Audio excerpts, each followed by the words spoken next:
और अब बात बीएसएफ पर जारी सियासत की करेंगे। केंद्र सरकार ने बीएसएफ के कार्यक्षेत्र को बढ़ाने का फैसला किया है, जिस पर अब सियासी घमासान छिड़ गया है। पंजाब और पश्चिम बंगाल की सरकार ने केंद्र के खिलाफ मोर्चा खोल दिया है।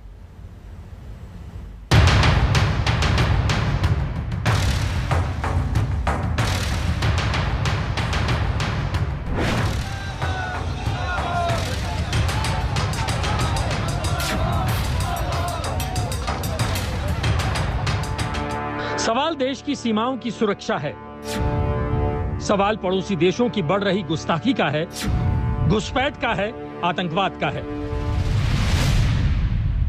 यही वजह है कि अब सरकार ने बीएसएफ की ताकत और बढ़ाने का फैसला किया है।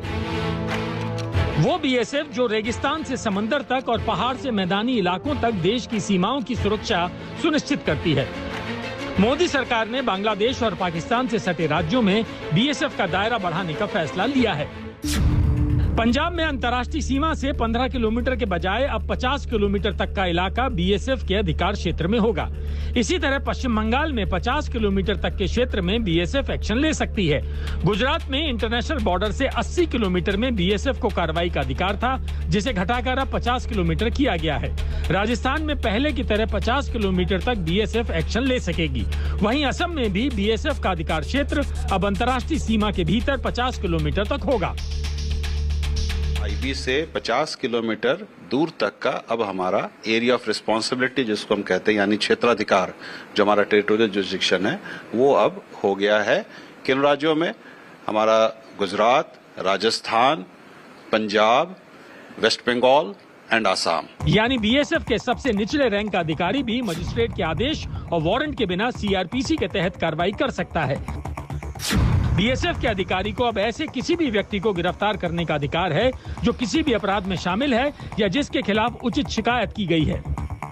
गृह मंत्रालय के नए नोटिफिकेशन के मुताबिक बीएसएफ अब 50 किलोमीटर की दूरी तक यानी बॉर्डर से अंदर जाकर के जब्ती, तलाशी और गिरफ्तारी कर सकता है।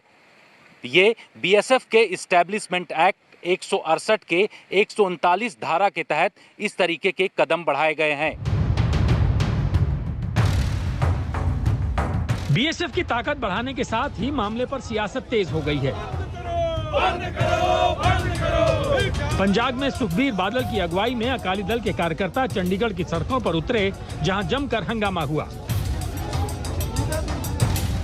केंद्र सरकार के बॉर्डर्स को लेकर जारी की गई नोटिफिकेशन को लेकर पंजाब में सियासी पारा गरमा रहा है। अकाली दल के नेता सुखबीर बादल, विक्रम मजीठिया समेत तमाम नेताओं को आप देख सकते हैं चंडीगढ़ पुलिस ने हिरासत में लिया है। यहां पर अकाली दल के नेता पंजाब राजभवन का घेराव करने के लिए आए थे, जहां पर चंडीगढ़ पुलिस ने बैरिकेडिंग लगाकर इन तमाम नेताओं को रोक लिया और बाकायदा बस में भरकर अकाली दल के बड़े नेताओं को पुलिस थाने ले जाया जा रहा है। कुल मिलाकर पंजाब की राजनीति बीएसएफ की नोटिफिकेशन को लेकर लगातार गर्माती जा रही है। कानून, law and order state subject है और 50 किलोमीटर का रेडियस मतलब आधा पंजाब आए तक। अब फ्लाइंग क्रो फ्लाइंग एरिया देख लो।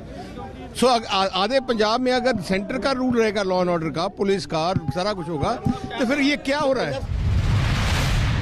वहीं कैप्टन अमरिंदर ने केंद्र के इस फैसले का स्वागत किया है, लेकिन पंजाब के नए सीएम चरणजीत चन्नी ने इसे राज्य सरकार के अधिकारों का हनन बताया। अंतर्राष्ट्रीय सीमा से लगे 50 किलोमीटर के दायरे में बीएसएफ को अतिरिक्त अधिकार दिए गए हैं। भारत सरकार के इस एकतरफा फैसले की कड़ी निंदा करता हूं। ये संघीय ढांचे पर सीधा हमला है। मैं केंद्रीय गृह मंत्री अमित शाह के इस तर्कहीन निर्णय को तुरंत वापस लेने का आग्रह करता हूं। उधर बांग्लादेश से सटी पश्चिम बंगाल की सीमा पर भी घुसपैठ का खतरा बना रहता है, जहां बीएसएफ का दायरा अब बढ़ जाएगा, लेकिन ममता सरकार भी इस फैसले के विरोध में है। चुनाव के दौरान भी ममता बनर्जी ने बीएसएफ पर केंद्र सरकार के इशारे पर काम करने के आरोप लगाए थे। 15 किलोमीटर तक बहुत था, 50 किलोमीटर माने आप स्टेट का टेरिटरी में घुस के जो इच्छा वो कर सकते हैं। दायरों के चक्कर में अगर आप पड़ेंगे तो आप जो है वो पूरी तरह से बंटाधार करेंगे जो आपने किया है। इसलिए जो है वो सुरक्षा बलों के जुनून पर, सुरक्षा बलों के जज्बे पर, उनके हौसलों पर किसी तरह का कोई शक नहीं है। बहरहाल बीएसएफ की ताकत बढ़ाने का फैसला अब सियासी हो चुका है, जिसने पंजाब और पश्चिम बंगाल में घमासान छेड़ दिया है। कोलकाता से अनुपम मिश्रा और चंडीगढ़ से सत्येंद्र चौहान के साथ जितेंद्र बहादुर, दिल्ली आज तक।